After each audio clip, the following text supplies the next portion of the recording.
पावसाळ्याचं season सुरू झालेलं आहे आणि तसेच स्वीटकॉर्नही बाजारामध्ये आले आहे.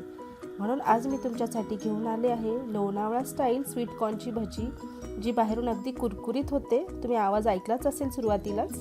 ही भजी करताना मी पाण्याचा एकही थेंब वापरलेला नाही आहे. तर बघा आपण ही भजी कशी करणार आहे. त्यासाठी मी ते 2 स्वीटकॉर्न घेतलेले आहे. स्वीटकॉर्न आपल्याला सोलून घ्यायचे आहे व्यवस्थित.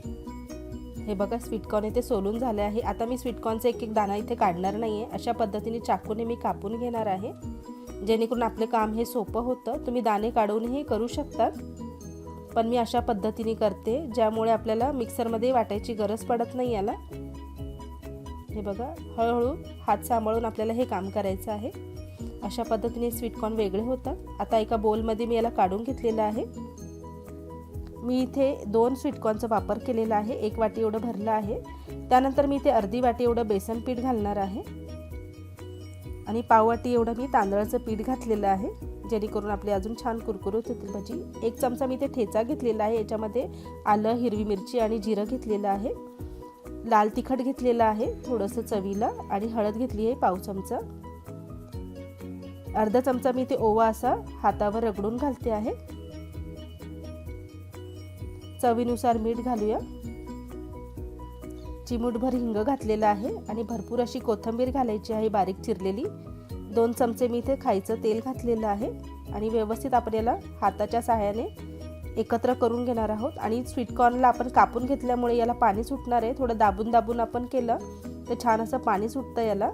अजिबात पाण्याची गरज पडत नाही. मी इथे एकही पाण्याचा थेंब वापरलेला नाही आहे.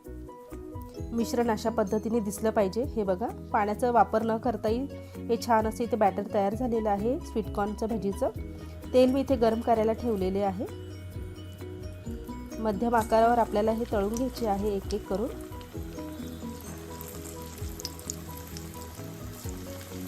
टाकताना फक्त गॅसची फ्लेम थोडी मोठी करून घ्यायची, कारण याच्यामध्ये मिश्रण घातल्यानंतर तेलाचं तापमान हे कमी होतं. आणि मीडियम फ्लेमवर आपण हे छान असे तळून घेणार आहोत, छान कुरकुरीत होईपर्यंत. तेलात टाकल्या टाकल्या लगेचच आपल्याला हलवायचं नाही आहे. थोड्या वेळाने आपण याला उलटपालट करणार आहोत. हे बघा इथे छान असा सोनेरी रंग आलेला आहे, तुम्ही पाहू शकतात. इथे भजी तयार झालेली आहे. तुम्ही आवाज ऐकू शकतात प्लेटमध्ये टाकताना. किती छान अशी कुरकुरीत झालेली आहे भजी ही. हे बघा दिसायला किती छान दिसते. यासोबत मी पुदिन्याची चटणी घेतलेली आहे. तुम्ही ते सॉसचाही वापर करू शकतात. छान अशी कुरकुरीत अशी लोणावळा स्टाईल कॉर्नची भजी इथे तयार झालेली आहे. बनवायलाही खूप सोपी आहे. तुम्ही ते आवाज ऐकू शकतात. खूपच अशी कुरकुरीत तयार झालेली आहे. छान अशी चटणीमध्ये डिप करून आपण खाऊ शकतो.